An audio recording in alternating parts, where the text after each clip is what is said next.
Dear brothers and sisters in Christ, as we continue to celebrate the fourth week of Easter, in reality of our life, my dear brothers and sisters, in our journey every day, we could say that we are full of life's concern. Yes, it is true to us. Paggising po natin sa umaga, sa pasimula ng ating paglalakbay sa araw-araw, palagi tayong o marami tayong inaalala o iniisip sa ating buhay. Hindi po ito nawawala. There's always concerns about life.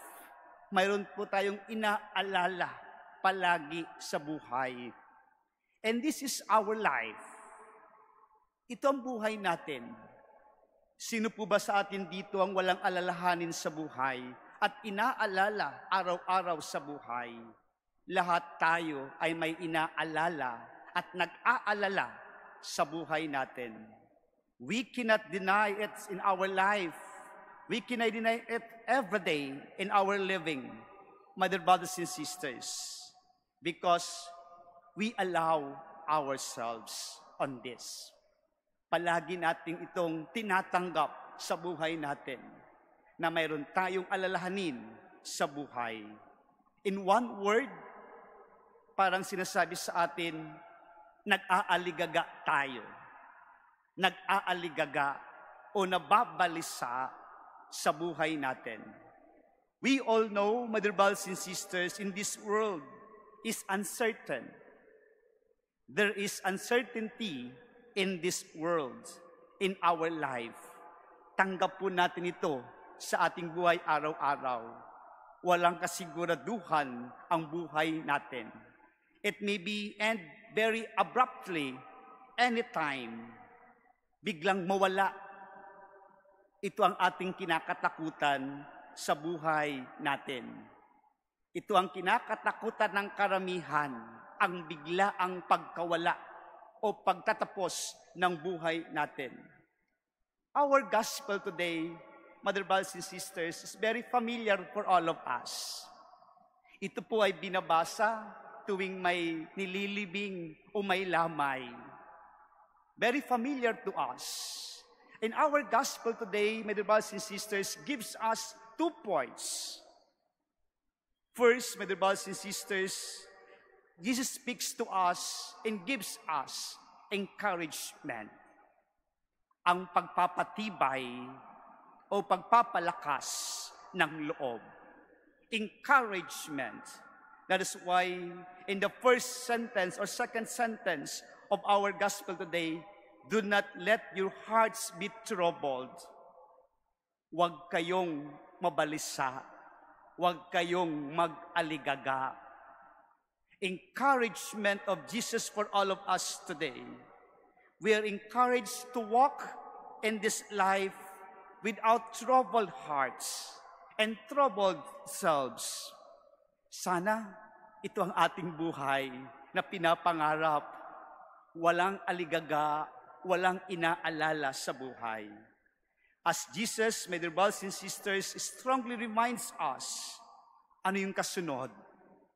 Have faith in Him. Have faith in God. Have faith in our Father, the very source of our presence today, the very source of your existence today. Have faith in Him. Have faith in God. Maniwala at sumampalataya. Iyan ang buhay mo para ikaw ay magpatuloy araw-araw. The very source of our presence today, because our presence today, you and all of us here, journeying in this world, is all about God's plan for us. Ito'y tungkol sa plano ng Diyos araw-araw sa ating buhay. Kaya kung iisipin po, hindi natin kailangan mag-aligaga o mabalisa sa buhay dahil ito ay plano ng Diyos para sa atin. Kaya we are encouraged strongly by the Lord. Have faith in Him. Have faith in God. Magtiwala ka. Sumampalataya ka. Ikaw ay maganda o ikaw magkakaroon ng buhay na tunay na galing sa Kanya. Mother, brothers and sisters, He is our everything. Naniniwala po tayo doon. He is ready to give life conformable with His life.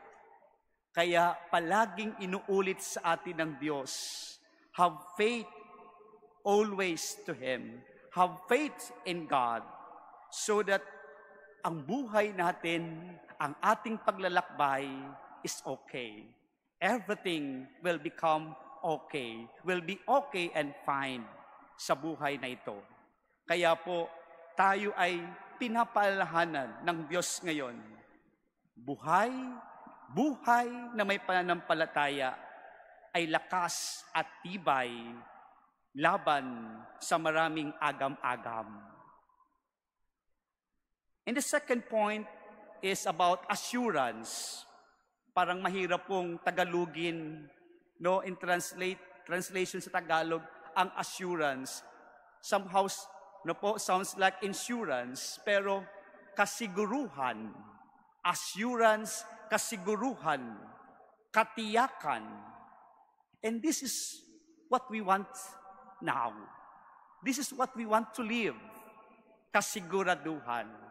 Kaya nga po, pag tayo nagtatrabaho, alam natin, sigurado ito, tayo ay magpapatuloy. And this is another reminder for all of us today that the Lord gives us assurance, kasiguraduhan ng buhay. Kaya po, lahat tayo patuloy, naglalakbay araw-araw dahil may kasiguruhan ng buhay. Jesus gives us His assurance for all of us. Sigurado ang buhay mo. Sigurado ang paglalakbay mo. My dear brothers and sisters, Jesus assured us with His presence in our lives. Nakikilakbay sa atin si Jesus. He accompanied us every day. He assured to us that He is always present. Kaya nga po, in the last part of our gospel today, He is the way, the truth, and the life. The genuine statement of Jesus to us that brings us the true meaning of our life has nothing to do with anything in this world. What we cling now in this world is nothing compared to what we will receive if we decide to pattern our life to Him. Assurance to be with Him is our dwelling place. Ang kasiguruhan ng buhay, mayroon tayong pupuntahan, and that is dwelling place that the Lord prepared for us. Assurance, kasiguruhan na may pupuntahan tayo sa buhay na ito, sa buhay paglalakbay araw-araw. That is why, Mother, brothers and sisters, ano ang ating dapat gawin sa buhay na ito? Our task every day is to know the way, embrace the truth, and live a life in the Spirit of God. Like Thomas in our gospel today, anong sabi niya? We don't know where you are going, Master. How can we know the way? Ito po yung sagot ng ating Panginoon sa atin. Minsan po, ito rin ang tanong natin, Lord, saan ako papunta? Saan to patungo? Mother, brothers and sisters, we are reminded of our task to know the way, embrace the truth, and live a life in the Spirit of God. And choose Jesus every day sa pagpili kay Jesus, sa pagpili sa Panginoon, may kapanatagan, tibay ng loob, at kasiguruhan ng buhay kung si Jesus ang ating pinaglalaanan sa araw-araw nating buhay. So therefore, Mother, brothers, and sisters, let us now embrace in our life the encouragement of Jesus of today in our gospel and claim with full assurance from Jesus, who is truly alive in our journey. Buhay si Kristo. Buhay ang Panginoon. Amen.